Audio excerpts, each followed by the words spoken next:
Kim Domingo, tuloy na ang pagiging kapamilya. Totoo nga kaya na pipirma na ng kontrata sa ABS-CBN? Ito ay matapos na opisyal na i-anunsyo na mananatili ito sa bagong yugto ng Batang Quiapo.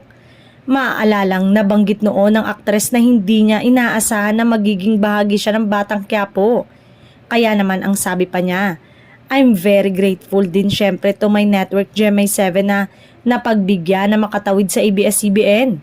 Sinabi ni Kim ay nananatili siyang contract artist ng Kapuso Network at pinayagan lamang siyang ipahiram para sa programa ni Coco upang gumanap sa karakter na Madonna. At magandang experience daw na open na ngayon ang mga network na ipahiram ang kanilang mga artista na lumabas sa mga programa, sabi ni Luis, na tama rin naman lalo na sa mga hindi nabibigyan ng regular show. Taliwas naman sa nauna niyang pahayag na ayon sa isang source ay tila nakikipagnegosasyon na daw ang aktres sa ABS-CBN para sa nasabing kontrata nito sa kapamilya. Bukod nga kasi sa Batang Quiapo ay may isang proyekto pa ito na gagawin sa ABS-CBN sa susunod na taon.